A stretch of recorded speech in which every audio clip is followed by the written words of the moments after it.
పిల్లలు భాషా భాగాల గురించి చెప్పబోతున్నారు. అందరం విందాం, ఓకేనా?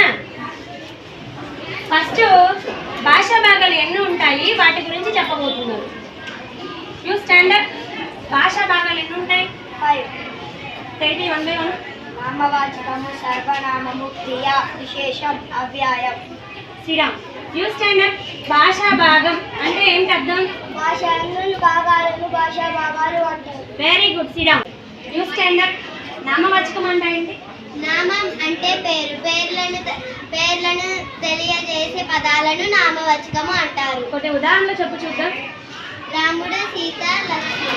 Very good Sriram. You standard. సర్వనామం అంటే ఏంటి?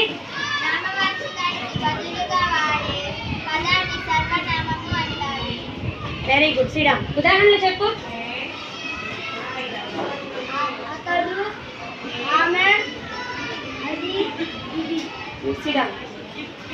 Next you standard. క్రియ అంటే ఏంటి? క్రియ అనగా ధాతువు చేసే పనిని తెలియజేసే పదాన్ని క్రియ అంటారు. Very good Sriram. ఉదాహరణలు చెప్పు. దుర్గా పాఠం చదివాను, దుర్గా కష్టపడి చెట్లను నాటాను. Very good Sriram. You standard. విశేషణం అంటే ఏంటి? నామవాచకం, సర్వనామం, లక్షణాలను తెలియజేసే విశేషణము అంటారు. నెక్స్ట్ వచ్చేదేంటి చెప్పు. ఇలా వచ్చిన నిబద్ధి శూన్యమైనది, అవ్యయం. Very good Sriram. ఉదాహరణలు ఏంటి? ఆహా, ఓహో, శభ.